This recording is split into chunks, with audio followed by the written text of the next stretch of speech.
I reckon Lydia didn't figure I'd crack a grin when she dropped the divorce bomb on me. Nah, I'm dead sure she didn't see that coming. She'd clearly practiced this whole scene, probably stood in front of the bathroom mirror, nailing that mix of tough and pitiful, like she was auditioning for some sad movie role.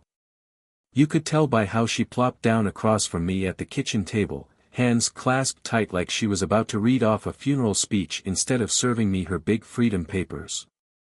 Before she even opened her mouth, she let out this big, dramatic huff, like she was tackling the hardest chore of her life. But then she finally spit it out, "I think we should get a divorce," and my reaction? Man, it threw her for a loop. I just smiled. Not some quick, fake little smirk either, nah, it was this slow, easy, almost happy grin, like I'd been holding my breath for years and finally let it go. Lydia's face did this tiny twitch, like her whole game plan started crumbling right there. She'd braced herself for me to blow up, fight back, maybe even bawl my eyes out. But me not giving a damn. That wasn't on her radar. "Alright," I said, real simple, kicking back in my chair. Her eyes squinted at me. "That's all you got?" I gave her a nod, feeling like a weight I'd been hauling around forever just floated off my shoulders. "Yup, that's it." She blinked hard, totally off balance now. "You don't want to hash this out?" "What's there to hash?" That's when I caught it, just a quick flash across her face, something like doubt or second thoughts. Not full-on regret yet, but close enough to make you wonder. These past few months, she'd been pulling away, dodging me like I was a chore she didn't want to deal with, always stuck at work late or hanging out with buddies I'd never even heard of. She probably thought I was too dumb to notice, but I'd clocked it all, the way she'd changed, how she'd doll herself up to go out but couldn't care less around me, how she'd beam at her phone screen but barely glance my way. So nah, I didn't need some big sit-down chat. I already had the picture. Lydia had some other guy lined up, and she figured she was trading up. That's why she expected me to put up a fight, 'cause that's how it usually plays out, right? The husband's supposed to grovel, beg her to stay, promise he'll fix whatever's broke. Then the wife sighs all heavy, says it's too late, and secretly gets a kick out of watching the guy fall apart. But I wasn't about to hand her that win. Instead, I got up, stretched my arms out wide, and let out a chill little sigh. "Honestly, Lydia, this is awesome news." I was starting to wonder how long we'd keep faking it. Her jaw dropped just a hair, but she couldn't muster a comeback. For once, she was the one tongue-tied, and it had been a hot minute since I'd seen that. I gave her shoulder a friendly little pat and strolled over to the fridge for a beer. "So, you want to divvy up the stuff now, or just tackle it over the weekend?" I tossed out, cool as could be. She didn't pipe up right away, probably 'cause this wasn't how her little script was supposed to go down. Thing is, she thought she was the one ditching me. She didn't have a clue she was about to lose it all. Lydia just sat there quiet for a bit, her whole rehearsed act falling to pieces right in front of her. I swear I could almost hear her brain spinning, trying to puzzle out why I wasn't playing the part she'd cast me in. She'd mapped this divorce out like some slick chess strategy, betting I'd collapse the second she hollered, "Checkmate." What she didn't get was I'd checked out of that game way before she even made her move. I popped the cap off my beer, took a swig, and leaned back against the counter, eyeballing her. "Well?" I said, cocking an eyebrow her way. Her lips parted, but nothing came out at first. Then she finally pulled herself together. "I reckon I should deal with the paperwork first," she said, scraping back some of that confidence she'd lost. "No need to rush this." What she really meant was she had some loose ends to tie up, probably with her secret sidekick, before cutting me loose for good. "Fine by me," I said, giving her another nod. "Go at your own pace." Her eyes flickered with this uneasy vibe. She'd been ready for me to push back, yell, maybe start a shouting match. But me just rolling with it. That was already screwing with her head, and we were just getting started. That night, I started sketching out my own next steps. Lydia thought she was running this show, but she was in for one hell of a reality check. First thing I did was ring up a couple folks. My buddy who's a lawyer, and owes me big from way back, was all too happy to jump in and lend a hand. I shot him over a stack of stuff, bank records, house deeds, even some sneaky tidbits Lydia didn't think I'd sniffed out. After that, I poked around in our joint accounts. Yep, just like I figured, some weird cash pulls lately, little chunks vanishing here and there with no good reason.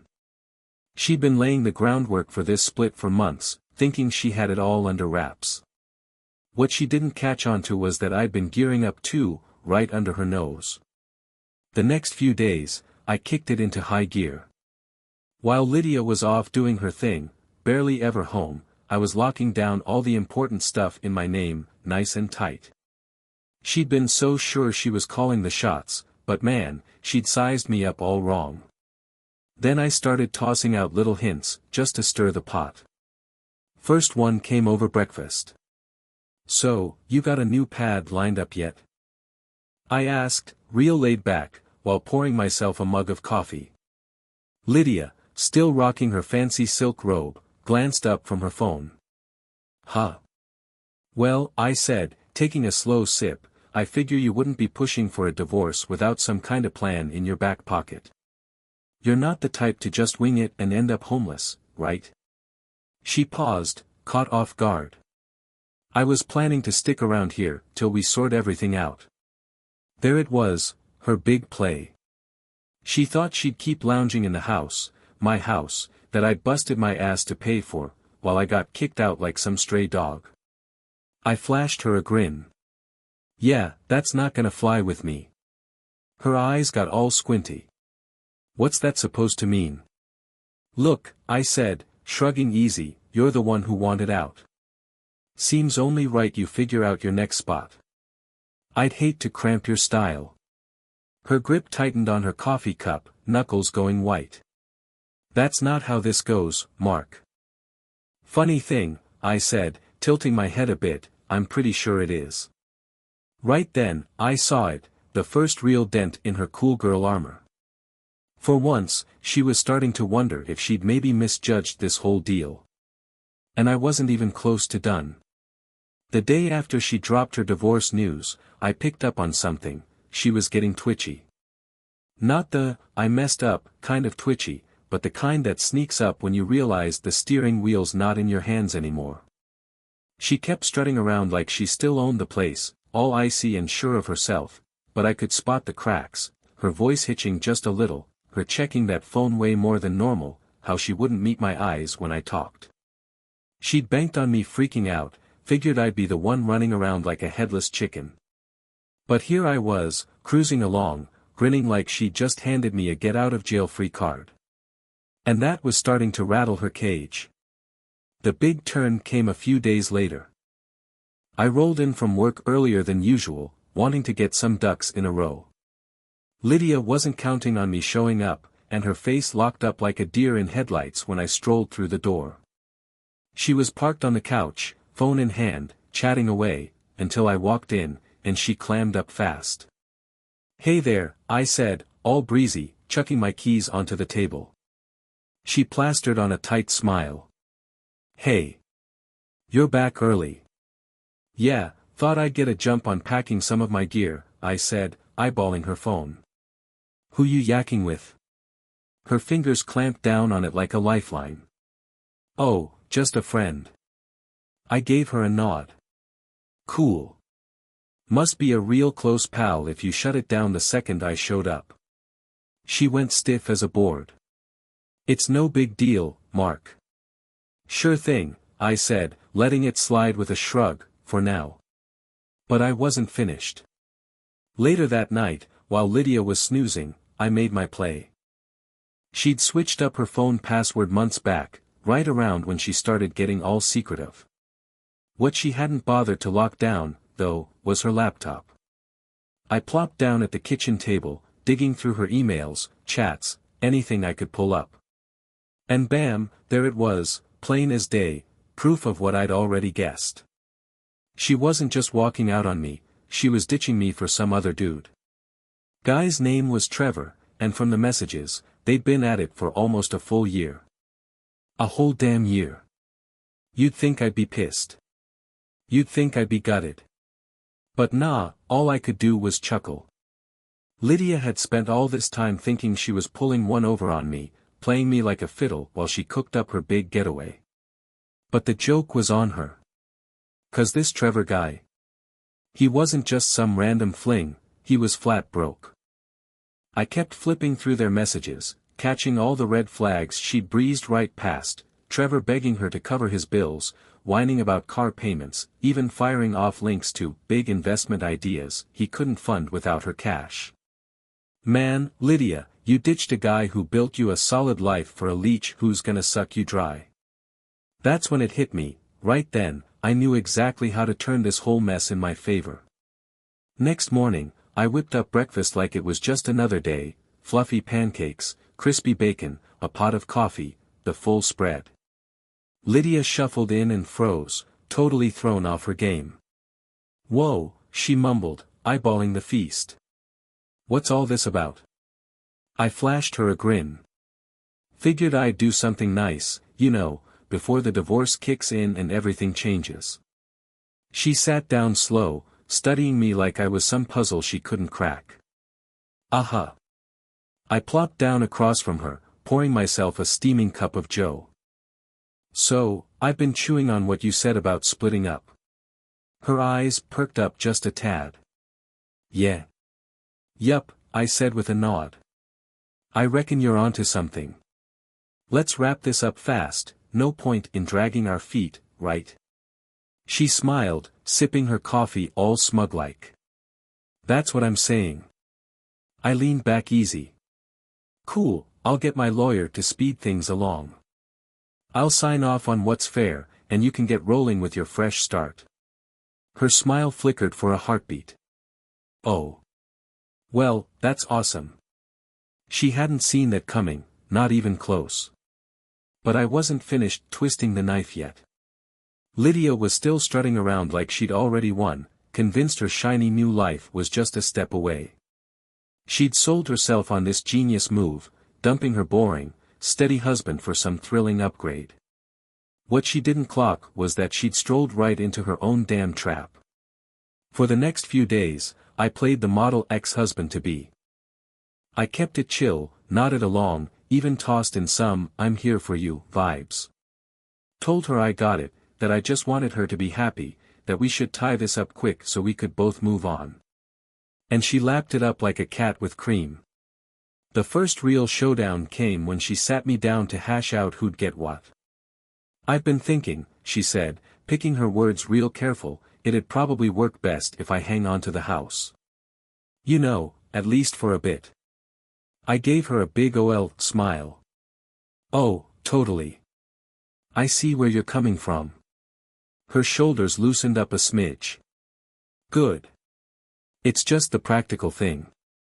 For sure, I chimed in, all agreeable. Makes total sense.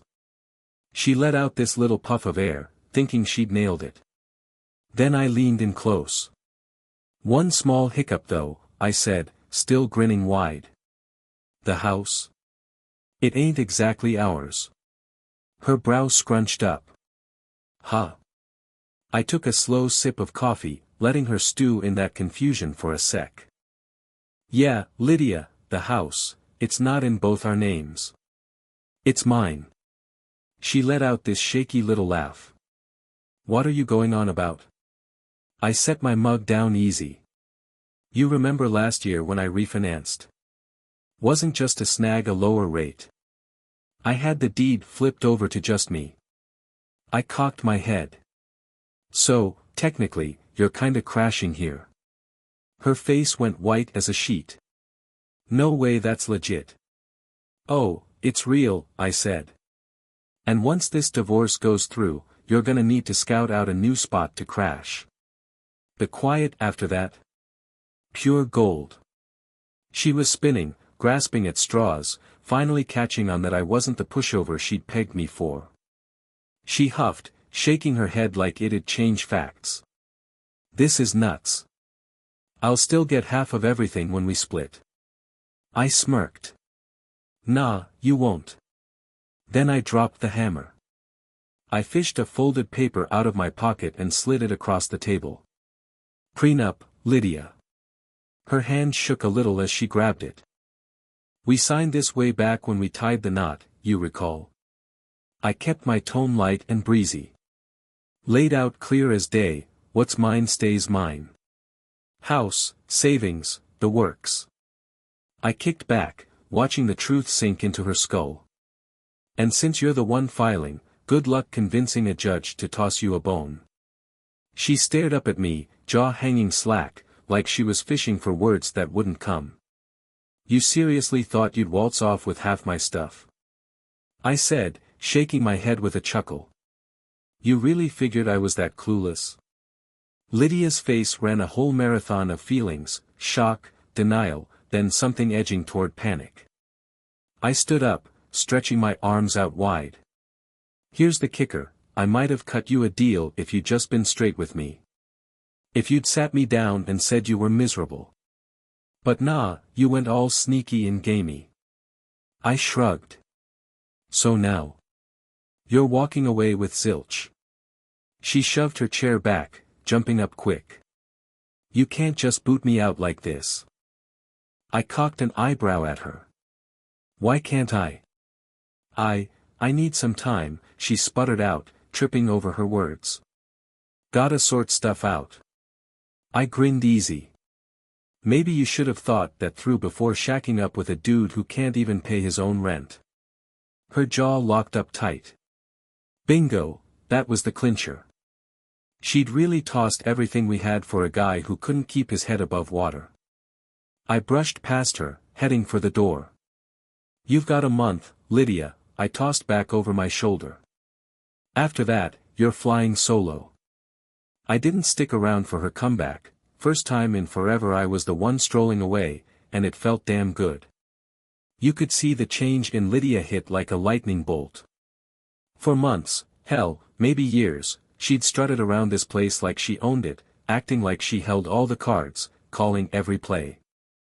But the second she realized she wasn't waltzing off with half my stuff, that her dream of a slick exit was crumbling, those perfect little cracks started showing in her high and mighty mask. The next few days were a show worth watching. At first, she tried playing it off like nothing big had shifted. Still floated through the house like it was hers, keeping up that icy, I'm fine vibe, as if my bombshell was just a speed bump. But her eyes gave her away, she was unraveling fast. She'd prepped for me to blow up, grovel, maybe even try sweet-talking her back. This? Me flipping the script and leaving her flat-footed? She hadn't seen that coming, and it was eating her alive. The first real slip-up came when she started stirring up dumb arguments out of nowhere. I just finished cooking myself a killer dinner, juicy steak, roasted veggies, a glass of red, when she came barreling into the kitchen. What, now you're just cooking for yourself, she barked, all snippy. I sliced into my steak, cool as a cucumber. Yup, got hungry. She crossed her arms tight. Funny how you never bothered when we were a thing. I chewed slow, swallowed, and gave a little shrug. Guess I wasn't in the mood back then. She let out this loud huff. Real grown-up, Mark. I took another bite, unfazed. You're the one pitching a fit over my dinner, Lydia. Her fists balled up. You're loving this, huh? I set my fork down, dabbed my mouth with a napkin. Loving what? This, she flung her arms around, pointing at nothing and everything. Seeing me squirm, watching me, I tilted my head, curious. Watching you what? She stalled out, and that's when it clicked, she was in deep water. I'd figured she'd crash at Trevor's place, her shiny new boyfriend, right off the bat, but the way she was still hanging around, still trying to flex like she ran this joint, it hit me. Things weren't lining up like she'd hoped. Trevor hadn't opened his door yet, and she was stuck without a landing pad. I kicked back in my chair, fighting off a grin. Something bugging you, Lydia? She shot me a death stare. Go to hell. Then she stomped off, and I just sat there, sipping my wine, soaking in the sweet silence. Next day, I figured I'd nudge the game along a bit. I'd been itching to spruce up the house for a while, but now it was a mission. I spent the morning rounding up all her junk, clothes, makeup, those goofy little candles she had to have in every damn room. By the time she rolled in that evening, the place already felt like a new beast. She stopped dead in the doorway, gawking at the stack of boxes piled up by the entrance. What in the world is this? I flashed her a smile. Just getting ahead of the curve.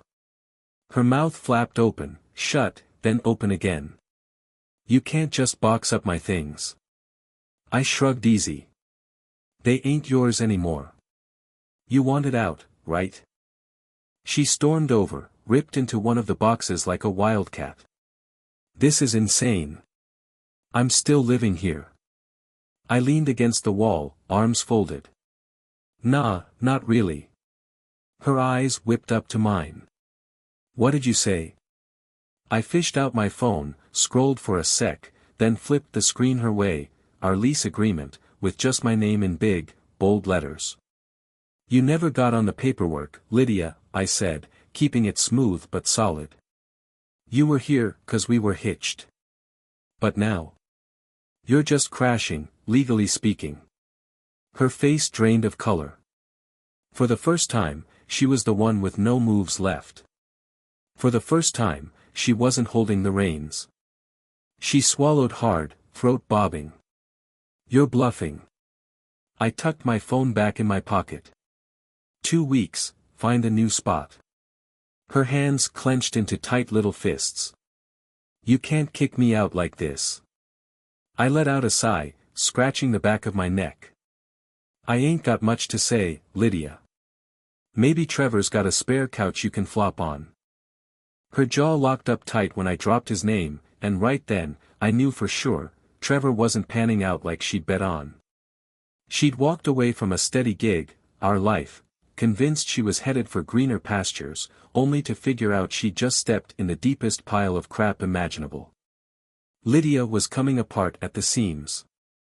You could spot it in how she moved, how that polished, put-together act of hers started fraying like an old shirt. She was used to steering the ship, twisting things her way no matter what. But now the tables had turned hard, and she was floundering, clueless on how to deal. The next few days were a circus. She threw everything at me, sly digs, half-baked sorries, even a clumsy stab at flirting that was more sad than funny. But I kept my cool, didn't budge an inch, and acted like I couldn't care less. That's what really got under her skin and sent her spinning. The big blowout kicked off when Trevor texted her right in the middle of dinner. I wasn't tuned in at first, too busy savoring the steak I'd cooked up, but when her phone pinged, I caught how she went rigid, her grip on the fork turning white-knuckled, her whole vibe shifting in a flash. I eased back in my chair, watching her stall before snagging the phone. Whatever popped up on that screen drained the color right out of her face. Everything okay? I tossed out, all breezy, sipping my wine. She plastered on a stiff little smile. Yeah, fine. Just gotta handle something. She bolted up, phone in tow, and hightailed it out of the room. I gave it a beat before trailing after her. There she was in the living room, pacing like a caged animal, phone mashed against her ear. What's that supposed to mean? She hissed into it. You swore you had this. No, Trevor, we went over it, I said I'd get it all set. You don't get to pull this now, Trevor. Trevor. Dead air. Then she let out this pissed-off growl and chucked her phone onto the couch. I picked my moment. That didn't sound like good news. She spun around, eyes spitting fire. Were you eavesdropping? I smirked. Kinda tough to miss when you're hollering like that. She blew out a sharp breath, raking a hand through her hair. It's no big deal, seriously. I cocked my head. Sure sounded like Trevor just ditched you. Her jaw clamped shut. I let out a laugh, shaking my head. Man, He really hung you out to dry, didn't he? Guess that bright new future ain't shining so bright now. Shut it, Mark, she fired back, voice sharp as a blade. No, for real, I pressed on, laying the fake worry on thick. Where you headed now? You've got a plan B, right?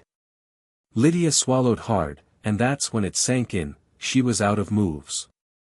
For months, she'd been cocky as hell, acting like she had it all mapped out, trading me in for some slick upgrade. But there she stood, lost as hell, with nobody to point the finger at but herself. Next day, I turned up the heat. I'd been patient, letting her stew in the mess she'd made, but it was time to kick things into gear. While she was out, probably scrambling to find a roof to put over her head, I swapped out the locks. All aboveboard, house was mine, her name wasn't on the lease, and she'd already filed to split. I didn't owe her a damn thing. So when she rolled up that night and tried jamming her key in the door, only to find it wouldn't budge, I just kicked back on the couch and waited.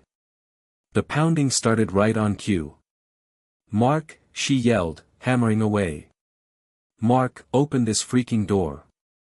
I took my sweet time finishing my drink before sauntering over and cracking the door just enough to peek out. Her face was red, eyes wild as a cornered cat. What did you do? She demanded. I grinned. Oh, just figured since you're bailing soon anyway, might as well freshen up the locks. Her fists balled up tight. You can't pull this.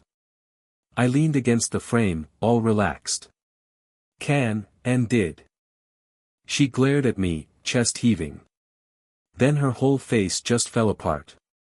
Mark, please. I got nowhere else to go. I raised an eyebrow. That's on you, Lydia. Her eyes darted around, like she was hunting for a way out of this hole. Can we talk? Please. I let the quiet drag out for a good long second before hitting her with it. Nope. Then I shut the door right in her face. Right then, it sank in for her, she'd blown it all. I didn't bother peeking through the peephole, no need. Her quick, freaked-out breaths came right through the door, like some cornered critter finally noticing the cage snapping shut. Lydia was always a pro at keeping up appearances, hiding whatever she felt behind that cocky little grin. But now, she was falling apart, big time. I stood there counting, 5 seconds, 10, then came the knocks. Not the wild banging from before, but these soft, shaky taps, like she was begging without saying it. Mark, her voice drifted in, low and fragile, barely a murmur. Please, can we talk? I let out a slow breath, my hand hovering on the knob. A couple months back, hell, maybe even a few weeks, I might have cracked, let her waltz back in, spin some sob story, and rope me right back into her game. But not now, not after all her crap. I spun on my heel and walked off. Next morning, I headed out to grab the mail, half expecting to find Lydia camped out on the porch like a stray. She wasn't there, though, just a wrinkled little note jammed in the doorframe. Mark, please. I need to talk. 5 minutes. Please. No, sorry, no, I screwed up, just her usual, gimme something. Classic Lydia. I didn't waste a second thinking about a reply, I'd already sunk way too much time and heart into her. She dug her hole, time to sleep in it. Still, I couldn't help wondering, where'd she run off to? Got my answer a few hours later. I was idling at a stoplight when I spotted her, outside some cafe, hunched over her phone, looking like hell. Hair all tangled, clothes a rumpled mess, none of that sharp, polished Lydia left. And the kicker? Trevor was with her, and he looked mad as a hornet. I kept my distance, acting like I didn't notice while they went at it. Lydia was flailing her arms, pleading like crazy, and Trevor just stood there, arms folded, shaking his head no. Then he turned and bailed, leaving her high and dry, options officially zero. I could have peeled out, left her standing there in the chill, but I wanted to see her next move. She froze up for a second, fists balled tight. Then she slowly swung her head around, scanning the street like a kid lost in a packed store. That's when her eyes locked on me. We both held still for a beat. Then, real slow, she started shuffling toward my car. It was written all over her, regret, desperation, the gut punch of losing it all. I rolled the window down. Trouble? She swallowed hard. Mark, I stuck up a hand. Nope. She blinked fast. Huh. I see where this is going, I said. You're about to say you're sorry, that you messed up, got all mixed up, didn't know what you were doing. Then you'll hit me up for a lifeline. Her eyes flickered, guilty as charged. Here's the deal, I cut in. I don't give a damn. She sucked in a quick breath. I handed you everything, I said. A solid life, a roof, a safety net. And you chucked it for some fantasy upgrade. Her lips quivered. I wasn't thinking straight. I smirked. No kidding. She opened her mouth, then clamped it shut.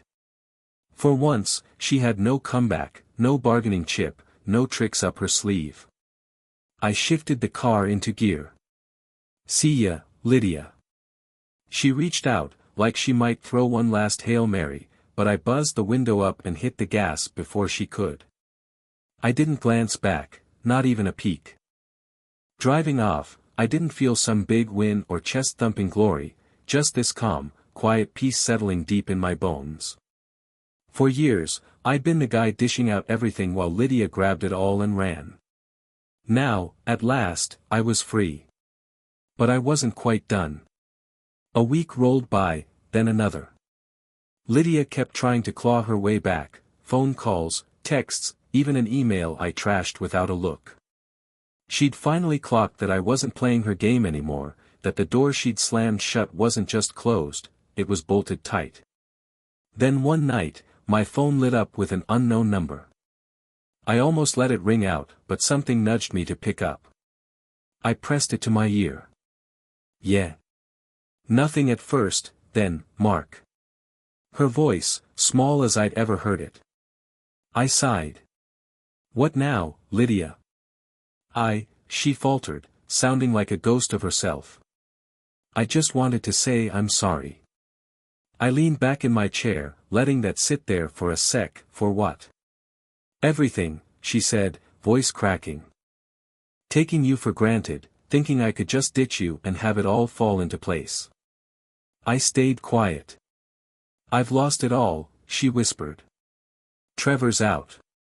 My money's almost gone. I don't even have a Real bed to crash in. Part of me should have felt a twinge, some kind of pity, but I just felt nothing. I'd cared too long, hurt too much. That tank was empty. She let out a wobbly breath. I know I can't fix this. I know I don't deserve a damn thing from you. But I had to say it, had to let you know I get it now. I shut my eyes for a moment, then breathed out slow. All right, I said, keeping it simple. She hung there, probably fishing for more, a crack in the wall, a second shot, but I had nothing left to hand over. Goodbye, Lydia, I said, steady as a rock. She didn't answer, just a faint, defeated puff of air before the line cut off. I set the phone down, feeling lighter than I had in ages. And with that, I left her in the dust for good.